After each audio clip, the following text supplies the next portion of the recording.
है नाक पे जो गुस्सा, जो पा भी ना सके, बता भी ना सके।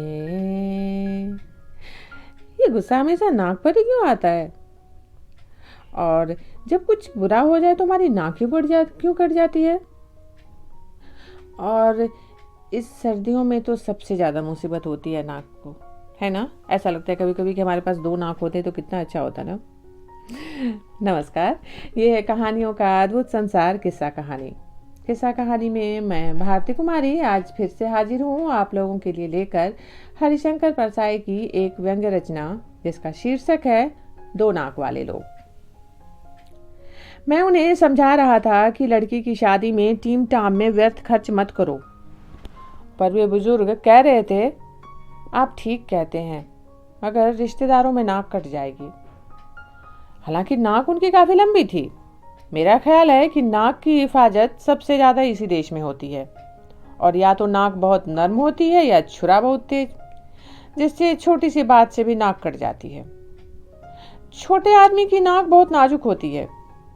ये छोटा आदमी नाक को छिपा कर क्यों नहीं रखता?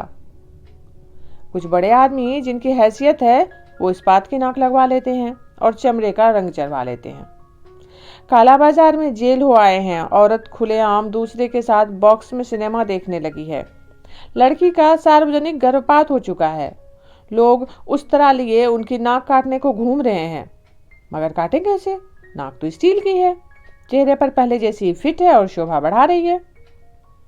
स्मगलिंग में पकड़े गए हैं, हाथ में हथकड़ी पड़ी है, बाजार में से ले जाए जा रहे हैं। लोग नाक काटने को बहुत उत्सुक हैं, पर वे तो नाक को तिजोरी में रखकर स्मगलिंग करने गए थे। पुलिस को खिला पिलाकर बड़ी होकर लौटेंगे तो फिर से नाक पहन लेंगे। जो बहुत होशियार हैं वो नाक को तलवे में रखते हैं। तुम सारे शरीर में ढूंढो, नाक ही नहीं मिलती।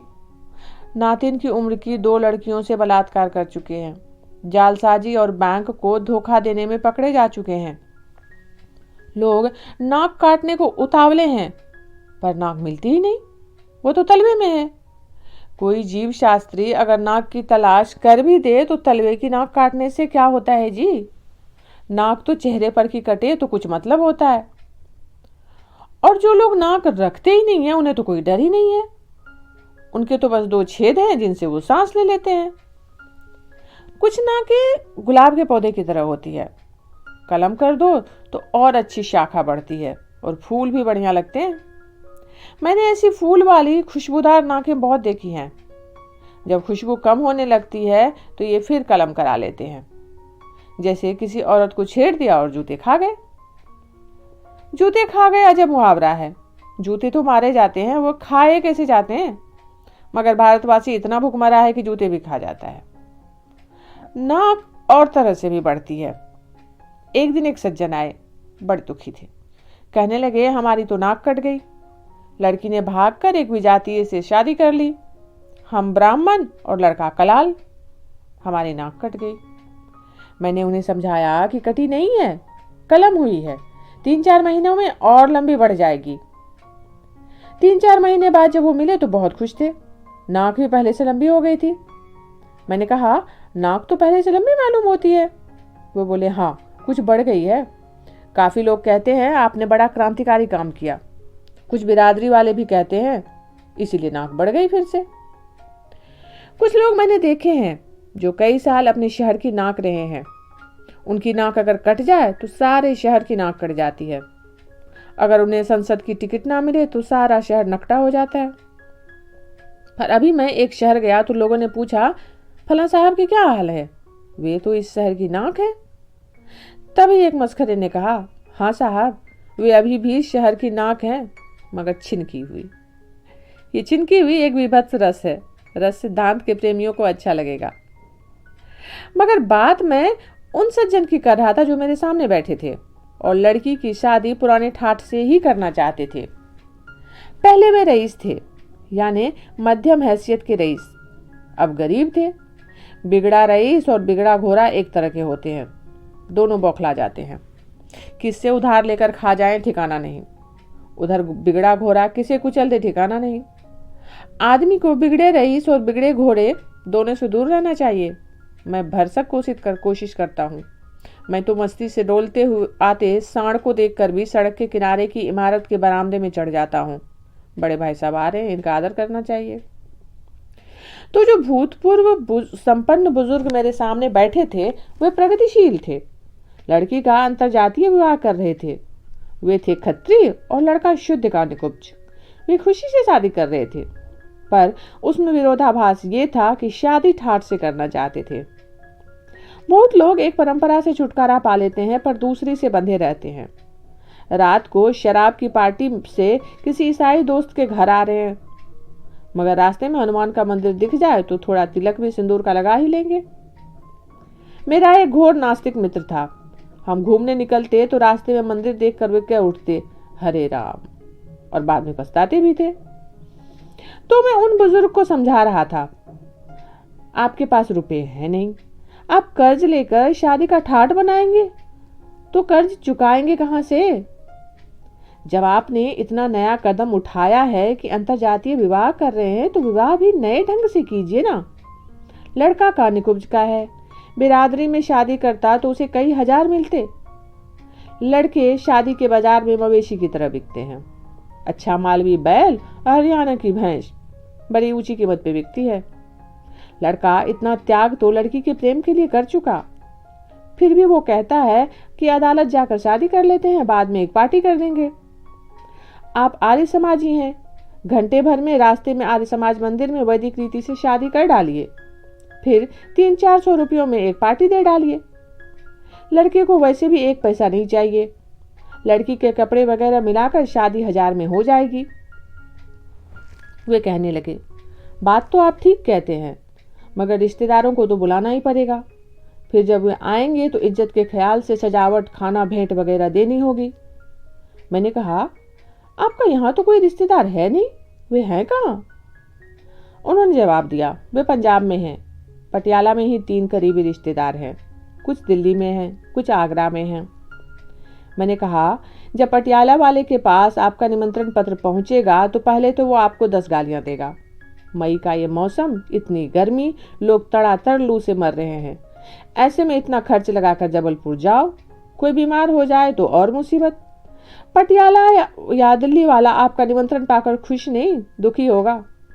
निमंत्रण पत्र ना मिला तो वो खुश होगा और बाद में बात बनाएगा, कहेगा आजकल जी डाक में इतनी गड़बड़ी हो गई है कि निमंत्रण पत्र ही नहीं मिला, वरना ऐसा हो सकता था कि हम ना आते।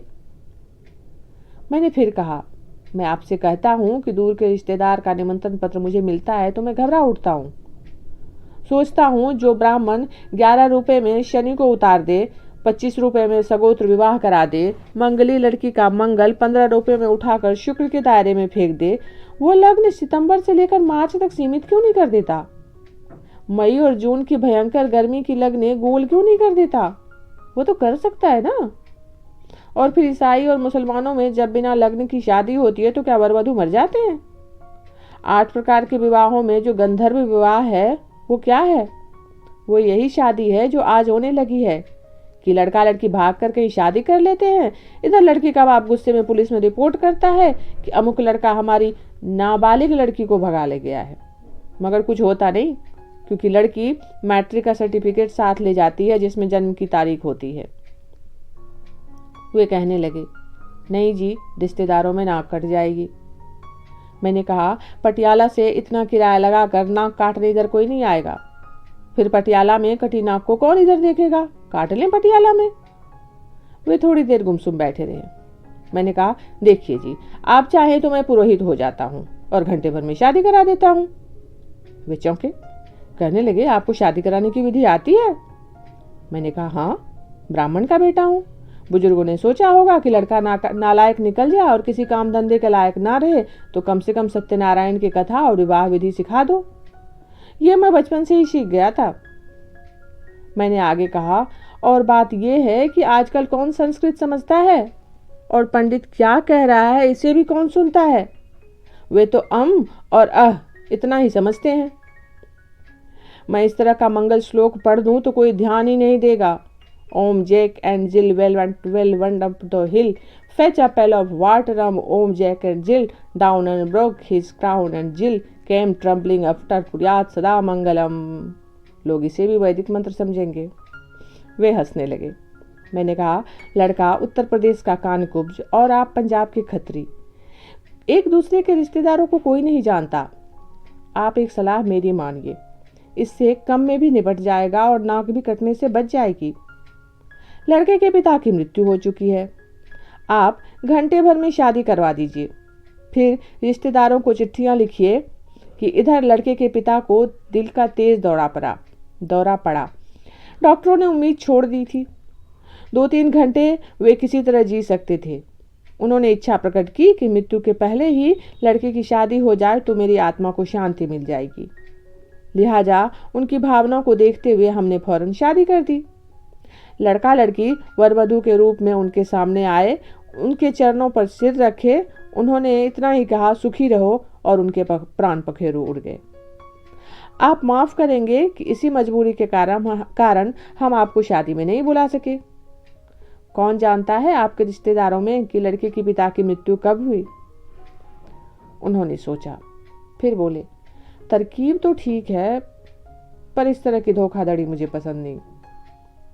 खैर, मैं उन्हें काम का आदमी लगा नहीं। दूसरे दिन मुझे बाहर जाना पड़ा। 2-3 महीने बाद लौटा तो लोगों ने बताया कि उन्होंने सामान और नकद लेकर शादी कर डाली। 3-4 दिन बाद से ही साहूकार सवेरे से तकादा करने आने लगे। रोज उनकी नाक थोड़ी थोड़ी कटने लगी। मैंने पूछा, अब क्या हाल है?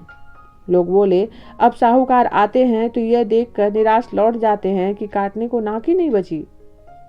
मैंने मजाक में कहा, साहूकारों से कह दो कि उनकी दूसरी नाक पटियाला में पूरी रखी है, वहां जाकर काट लो। ये व्यंग्य रचना इतनी ही। अभी आप सुन रहे थे भारती कुमारी की आवाज में व्यंग्यकार हरिशंकर परसाई की व्यंग्य रचना 2 नाक वाले लोग। जल्दी ही मिलते हैं एक नई रचना के साथ। तब तक आप सब जुड़े रहिए किस्सा कहानी से।